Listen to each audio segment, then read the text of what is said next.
안녕하세요. 3월 17일 목요일 아침입니다. 오늘은 레위기 11장 1절부터 23절까지의 말씀을 통해서 깨끗하게 살아야 합니다. 이런 주제로 이스라엘 백성들이 생활 속에서 지켜야 될 정결한 삶에 대하여, 특별히 먹는 음식에 대하여 말씀을 함께 나누겠습니다. 이 정결함과 부정에 관한 규례는 15장까지 이어지는 큰 주제로 나타나는데요. 특별히 오늘 우리가 읽은 이 본문의 말씀은 하나님이 지으신 피조물 중에 정결한 짐승과 부정한 짐승을 그 모양을 통하여 나누고 있습니다. 이 정결한 짐승과 부정한 짐승을 왜 하나님께서 이렇게 구별하시나, 그 이유를 우리가 정확하게 알 수는 없지만 분명한 것은 이 정결함과 부정함을 통해서 내가 구체적으로 하나님 앞에서 깨끗한 삶을 살아야 한다, 그 원리를 우리가 분명히 볼 수가 있습니다. 자, 오늘은 4발 달린 짐승, 어류, 조류, 곤충들의 음식으로서의 깨끗함과 부정한 그런 규례에 대한 말씀입니다. 자, 이스라엘 백성들은 이제 제사를 지내고 성막을 중심으로 하나님께서 주신 율법을 가지고 살게 되었습니다. 이제 이 율법이 주어짐으로 말미암아 이스라엘 백성들은 구체적으로 어떤 법이 있는 하나님의 나라를 세우게 되었고, 그들은 정식적인 하나님의 백성들이 된 것이죠. 그래서 이 음식에 대한, 특별히 먹을 것에 대한 정결함과 부정함에 대한 이야기는 우리의 구체적인 삶 속에서 하나님의 백성들이 어떻게 하나님의 말씀을 순종하면서 하나님과 함께 살아가는가, 또한 그런 하나님이 말씀하시는 내용을 내가 구체적으로 하나하나 지킴으로 그것이 바로 복되고 하나님을 기쁘시게 하는 인생이다, 이런 것을 보여주고 있는 겁니다. 자, 특별히 이 출애굽기 20장 23장 사이에 그 나타나는 부분이 도덕법 또는 시민법인데, 레위기는 의식법 분야에 편중된 그런 내용을 말씀해주고 있습니다.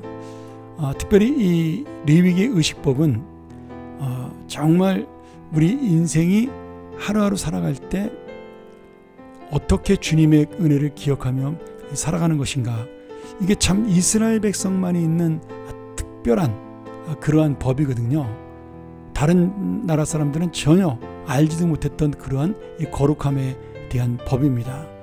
이 중요한 것은 여기서 무엇을 먹고 무엇을 마시지 말고 이런 어떤 그런 문제보다는 지금 하나님이 거룩하게 살라고 말씀하신 것에 대해서 나는 정말 어떻게 거룩하게 살 것인가, 그리고 내가 하나님의 백성이라면 하나님의 백성이 아닌 사람과 어떤 구별된 삶을 살아가야 되는가, 그것이 바로 오늘 이 정결함과 부정함에 대한 핵심이라고 볼 수가 있습니다. 오늘 본문의 그 중요한 내용을 보면 2절 8절에 4발 달린 육지의 짐승들 중에 이스라엘 백성이 먹어도 되는 짐승이 2가지로 나옵니다. 하나는 굽이 갈라져 쪽발이 된 짐승, 그리고 부정한 짐승은 뭐예요? 굽이 갈라지지 않은 짐승. 하나님께서 왜 이렇게 갈랐는지는 정확하게 이유는 알 수가 없습니다. 근데 이걸 잘 보면 정결한 짐승의 특징은 초식동물이고요.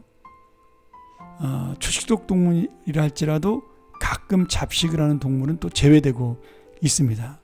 그러니까 지금 짐승의 정결한 첫 번째 조건이 뭐냐면 육식을 하지 않는 짐승을 말씀하고 있는 거죠.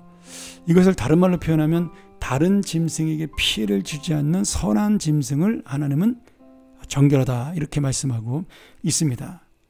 또 하나는 굽이라는 것인데, 지금 이 굽을 가지고 있느냐 없느냐, 그것을 여러 가지로 설명할 수 있겠지만 현대의학자들 중에는 그런 얘기하는 사람도 있어요. 지금 하나님이 이 굽을 가른 것과 굽을 가르지 않은 짐승은 건강에 차이가 있다. 그래서 하나님이 먹으라 그런 것은 우리의 몸에 좋은 것이고, 먹지 말라 한 것들은 우리에게 성인병을 유발하는 것들이 대부분이다. 그렇게 보는 경우도 있습니다. 뭐 틀린 말씀은 아니라고 보고 그것도 역시 좋은 말씀이라고 생각이 드는데 여기서 더 중요한 건 지금 상징적인 겁니다. 내가 지금 이 땅에서 하나님의 그 정말 이 부정한 땅, 다시 말하면 우리의 죄로 인해서 더러워진 이 땅에 내가 어떤 모습으로 발을 대고 있느냐. 그러니까 굽을 가지고 있어서 땅으로부터 일정 간격을 두느냐, 아니면 굽이 없어서 땅에 붙어 있느냐. 내가 이 땅에 소망을 두느냐, 아니면 이 땅과의 거리를 두고 하나님 나라의 소망을 두느냐. 어떤 그런 영적인 의미로 보는 해석도 있습니다. 뭐 어떤 것이든 중요한 것은 지금 하나님이 말씀하신 것이 우리에게는 지켜야 될 거룩함의 표시라는 거예요. 물론 지금은 이런 것들에 대해서 우리가 다 지킬 수 없는, 쉽게 말하면 예수님이 오심으로 인해서 이것은 모든 것이 폐지가 된 거죠. 왜? 하나님이 주신 것은 선한 것이기 때문에 버릴 것이 없다라는 말씀을 잘 지키면 우리는 뭐 어떤 것을 먹든 간에 내 건강을 유지해서 잘 구별되고 또 절제해서 먹으면 괜찮다라는 의미가 됩니다. 그러나 우리가 다시 한번 이 말씀을 통해 깨달아야 될 것은 지금 하나님께서는 당신의 거룩함 때문에 우리도 거룩하게 살아야 된다는 그러한 하나님의 백성으로서의 모습을 분명하게 이 음식에 대한 또는 짐승에 대한 규례를 통하여 분명하게 보여주고 있다라는 겁니다. 그러니까 내가 이것을 먹음으로 내가 하나님의 뜻을 지키면 나는 하나님을 기억하고 하나님과 동행하는, 하나님의 거룩한 뜻대로 사는 귀한 하나님의 백성이다. 그런데 하나님이 말씀했음에도 불구하고 그것을 가볍게 여기고 지키지 않는다면, 아무 것이나 먹는다면 나는 하나님의 뜻을 따르지 않는 그 부정한 짐승과도 같은 하나님의 거룩하지 못한 백성이 되는 거죠. 오늘 여러분 그 의미를 잘 가지고 우리가 생각을 했으면 좋겠습니다.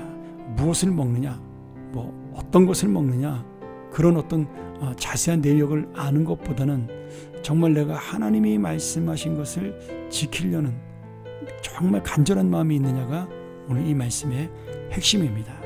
왜냐하면 이제 구약은 폐지되었고 이런 음식에 대한 규정이 이제 우리에게는 정말 하나님의 뜻을 따르는 중심의 마음, 하나님의 거룩함을 따르는 그런 은혜의 마음이 남아 있어야 되기 때문이죠. 오늘 다시 한번 이 말씀을 통해서 하나님께서 원하시는 거룩한 삶에 대한 고민을 하고 그 거룩한 삶을 따라가는 주님의 자녀가 되기를 간절히 소원합니다. 함께 기도합니다. 하나님 아버지, 내가 이 땅을 사는 동안 정말 하나님의 거룩한 자로, 하나님의 말씀에 순종하는 자로, 하나님의 자녀로, 하나님의 백성으로 살아가는 그러한 귀한 마음이 있게 하여 주옵소서. 그러한 긴장감을 가지고 주님을 따라가는 믿음의 사람 되게 하여 주옵소서. 예수님의 이름으로 기도합나이다. 아멘. 오늘 다시 한번 이 말씀 기억하면서 우리가 함께 주님, 내가 어떤 가벼운 것도 다시 한번 주님의 뜻을 생각하며 살아가는 거룩한 자로 살게 하여 주옵소서. 함께 묵상하며 나아갑니다.